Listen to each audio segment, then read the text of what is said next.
Well, I would maintain that truth is objective. Truth is, by its very nature, absolute. Well, that's true for you. That's not my truth. Is it true that it's not your truth? No, it's true for me that it's true. Okay, so it's true for you that it's true for you. Now, this could potentially send us on a kind of an infinite regress without ever getting anywhere. Well, yeah, that's my point. And that's what happens when you try to be black and white about things like this. It gets you nowhere. Well, obviously, that's your conclusion. The question is, how did you arrive at that conclusion? How did you derive that conclusion? Um, Through my experience. So, your experience proves it to be true? Yeah, true for me.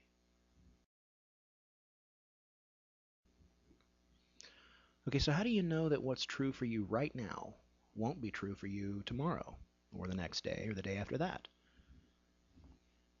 If I experience something else, I'll just go with it. So what's true for you right now might end up being false for you tomorrow, based upon what you experience. Yeah, I think um, I think that's called open-mindedness.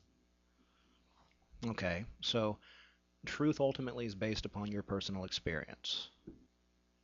Yeah, my truth is based on my personal experience. Okay, well, the statement you made, that what's true for you now might not be true for you tomorrow. Consider that statement. Will it always be the case that what is true for you right now might not be true for you tomorrow? Uh, I don't, I don't think I understand what you mean.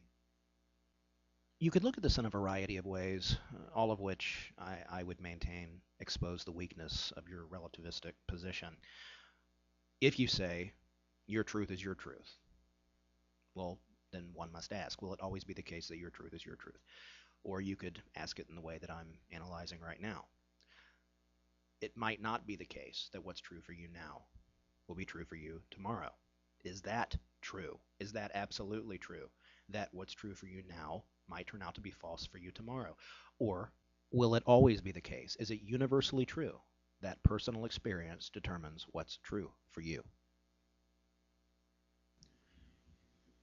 Well, everyone has always looked at this kind of thing differently.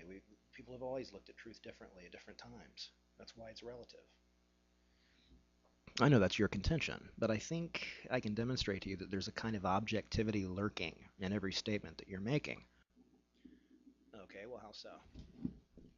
All right, well, consider what an absolute is, how an absolute is defined.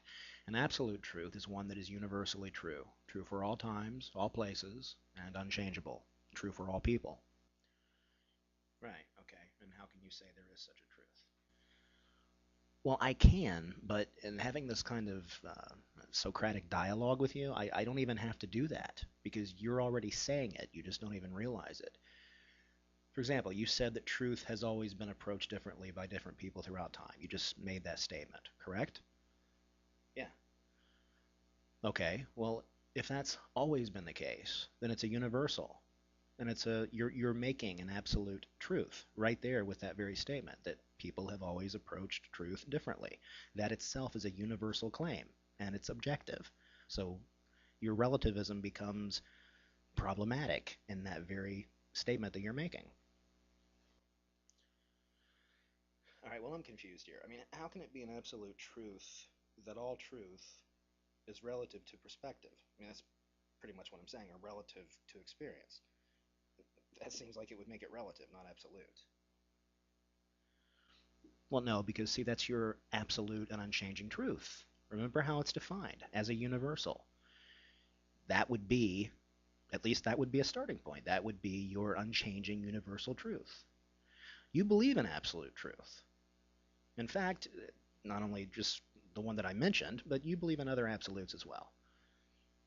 Okay? Such as? Well, that it will always be the case that what is true for me is true for me, and what is true for you is true for you. Or that it might be the case that tomorrow what's true for you might not be true for you. But the truth revolves around you. and that's your truth. And so it will always be your truth. That's really your absolute. You want it to be relative, but it's actually an absolute that you're affirming. All right, when did I say that this would always be the case? When did I say always? Well, with respect to what you were saying about it being true for you, um, you may not have said it, but you did assume it. Well, I think you're assuming that I made an assumption. Well, indeed I do, and you did. If you assume otherwise, your whole case self-destructs. Well, how so? Okay, we'll look at it like this. So, it might not be the case that what is true for you is true for you? Uh, I suppose it's possible. So, what isn't true for you would be true for you. No, I'm not saying that. Well, what's true for you would be what then? Not true? What's true for you isn't true for you? No. Could it ever be the case that what is true for you isn't true for you? Or could it ever not be the case that what is true for you is true for you and what is true for me is true for me? If you say that it can't be the case, then you're basically making a kind of universal affirmation, the negation of which you will not accept, which means that you're positing a universal affirmation. In other words, you're positing an absolute. Well, yeah, but yeah, that would still be a case of it being not true for me. Right, not true for you, because truth has to be defined according to each individual. That's your universal truth. That seems to be your unswerving conclusion. That seems to be your absolute truth. It's really interesting how relativism starts off wanting to be so open-minded, but it's actually quite arrogant. It's a very arrogant, egoistic position once it's all unpacked. Your truth is really the only truth that matters, the only truth that one can know for sure. You don't worry yourself with what is the truth, only what is your truth, because as far as you're concerned, that's the only kind of truth there can be. Personal truth, your truth. It's sheer egoism. Imagine that. The subjectivist who is supposed to be so opposed to dogmatism and supposed to be so opposed to the arrogance of people who think that they know the truth or possess the truth. The subjectivist, in the end, promotes a notion of truth that is his own personal and private possession, his own egoistic possession, not to be tampered with by anyone. The objectivist, on the other hand, realizes that truth has to be found in an objective and absolute standard outside of himself, outside of his own personal experience. With you, your own mind, your own experience, you become the measure of what is true. And really, that's arrogance. That is a kind of dogmatism. It is, in fact, a kind of an absolute. Well, I think what you've just said applies only to your perspective. I would go back to that. It doesn't apply to my perspective. Right, and that further proves my point.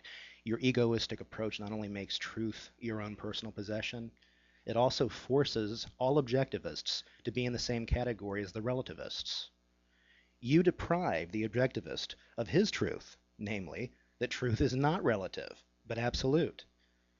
But if that's my truth, and that truth is true, then your truth becomes false. But you won't allow that, because your truth is based upon what you affirm, egoistically, arrogantly.